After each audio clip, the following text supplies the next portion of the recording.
Здравейте! Днескашното видео ще бъде част от серията видеа, в които аз ще предоставям продукти и монтажи, които могат да ви бъдат от полза. Днес ще поговорим малко повече за едно много добро влакно, именно Катран Брутал. Като за мен това е най-мултифункционалното влакно, което съм ползвал, и останете с мене в клипчето, за да ви покажа какви приложения може да изкарате от самото влакно. И така, както вече споменах, в днескашното видео ще говорим за влакното Катран Брутал.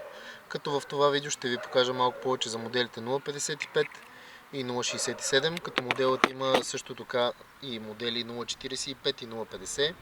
Като това е едно много добро влакно, което е антиабразиво устойчиво, също така има изключителна здравина на възел и е потъващо влакно, което го прави перфектно в различни ситуации. Като сега ще започнем с едно от трите ситуации, в които ще ви предоставя как аз използвам влакното.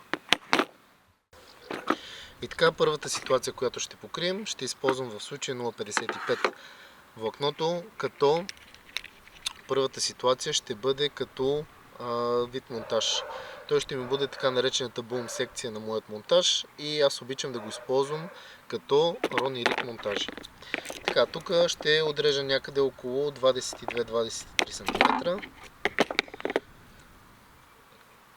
и ще използвам в случая на 0.55 влакното, ще използвам кримпове 0.6. Като ще ми трябва два кримпа.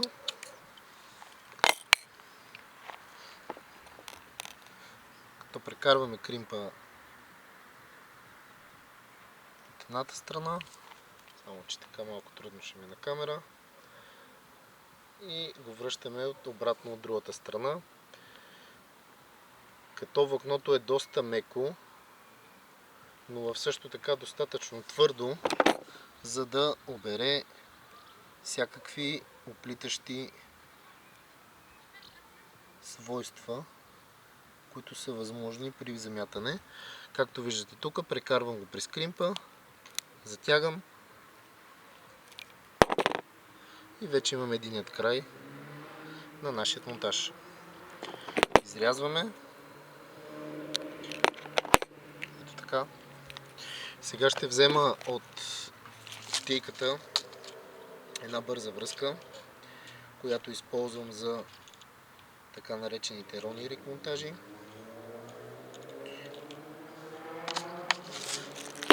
Ето е бързата връзка, като тя представлява малко по-широк вирбел и О-образен вирбел в долната част. Като прекарваме точно така от ухото, взимаме вирбелчето, исках да кажа кримпа, прекарваме, връщаме си го обратно и връщаме през ушето на кримпа. Ето така. Като аз обичам да оставам някъде около, може би, половин-1 см. Като се стремя монтажа да не ми бъде по-голям от някъде около 15-16 см. Ето така. Отново взимаме кримпа, затягаме, пускаме, изрязваме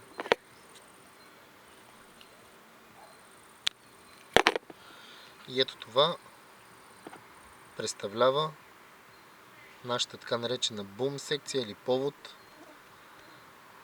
използвайки Катран Брутал. В случая, както виждате, той седи доста изпънато, потъващо е, успява да потъне на дъното и също така е доста добро абразиво устойчиво. В места с миди и по-тежък терен ще се справя доста добре.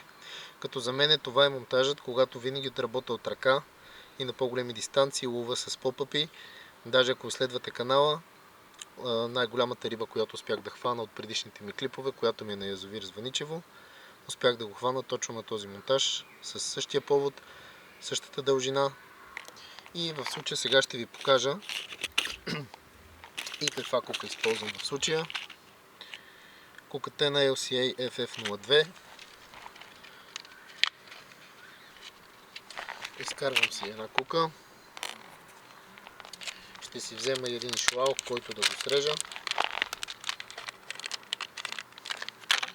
Взимам си противоплитащия шлаух. Срязвам го някъде около 2-3 см. Няма да бъда подробен. Този монтаж мисля, че вече го има в каналът ми.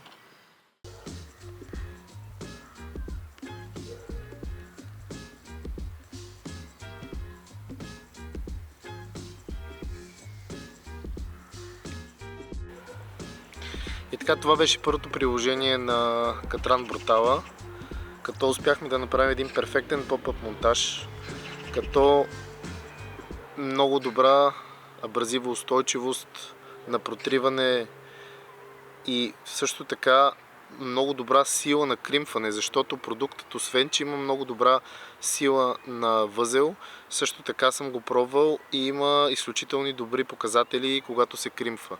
Така че преспокойно може да използвате крим с това влакно и като може да бъдете сигурни, че няма да ви се откачи абсолютно нито една риба. Имам предвид, няма да се откачи от самият кримп. Като моята риба, отново казвам, която хванах на язовир Звъничево, използвах същият монтаж с абсолютно същата кука, с абсолютно същия повод, като успях да изкарам през невероятно количество треви и закачки под водата. А сега останете с мен, за да ви покажа и второто приложение на Катран Брутал влакното. И така, второто приложение, което може да използвате с Катран Брутала, в моя случай ще използвам този път 0,67, Safety Clips и една бърза връзка. Може би вече от материалите се досетихте, но Катран Брутала може да бъде един перфектен лидер за вашата крайна линия, като аз от много години вече не използвам лидкор и всякакви други лидери. Изцяло съм се доверил на монофилните шок лидери. В този случай аз вече от няколко години използвам Брутала, като отново препоръчвам използването от 0,55 до 0,67, като това го прави едно перфектно влакно, което успява да опъне линията много добре и също така не забравяйте, че то е потъващо. Изключителна сила има на възелът и може да опъне линията перфектно. Така, в нашия случай ще използвам 0,67, като някои клипсове и вирбели в случая, възелът при по-дебелото влакно се получава по-голямо и не може хубаво да щракне на самият Safety Clips.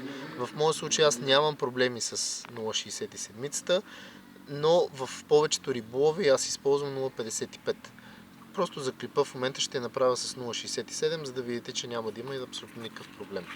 Като изключително просто около метър, метър и половина, в зависимост от това колко искате да бъде дълъг вашия лидер. Аз се стремя да бъда някъде между метър, метър и половина. Отрязвам го. След това си нанизвам моят Safety Clips.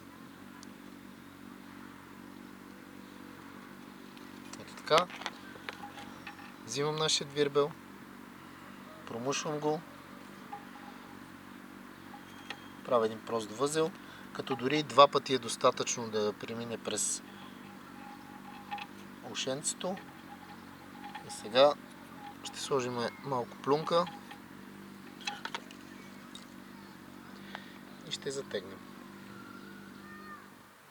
И така, след като затегнахме, възелът представлява ето така. Успях да го отрежа вече. Сега връщаме нашият клипс и бутаме обратно нашата бърза връзка. След това тук си поставяме нашето улово.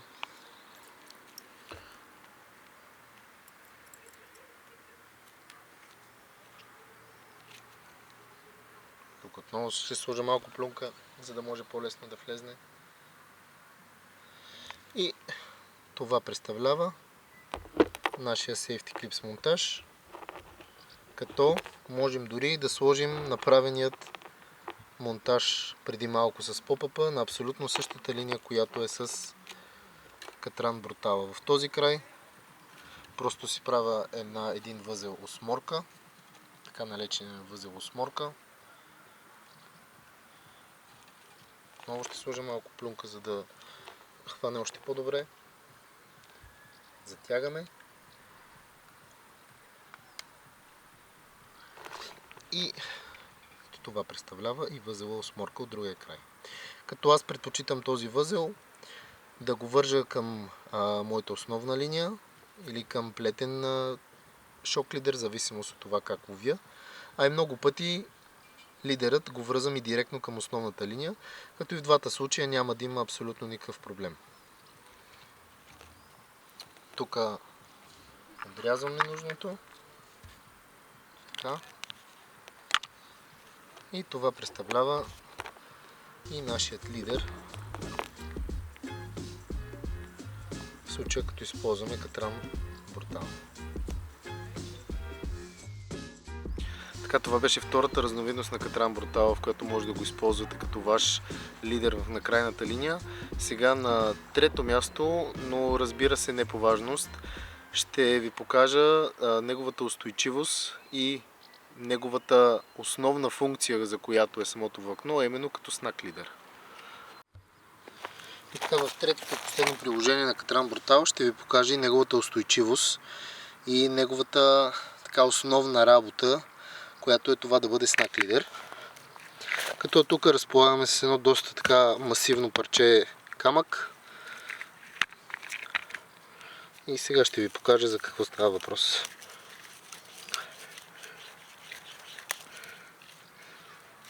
Като даже може да се види самият камък започва да се протрива. Влакното също се усеща, че се протрива, но не може да се скъса все още. Ето, чак сега успя да се скъса.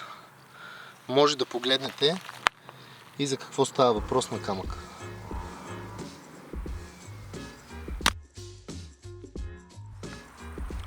И така, с две думи какво мога да кажа, за да довърша днешното видео. Катран брутал за мен е най-функционалното влакно, което съм използвал до сега. Като за направата на поводи го използвам постоянно. Той е в моят арсенал и за лидер на Safety Clips монтажи, за които работя. И също така го използвам и в по-екстремни ситуации като снак лидер. Като моя съвет е 0.55 да се използва за монтажи и за лидери, 0.67 да се използва за снак лидер. Като за мен това е наистина едно много добро и качествено влакно, което освен че е издържливо на възел и е абразиво устойчиво, както видяхте в клипа, то е наистина устойчиво на кримп по същия начин както и на възел.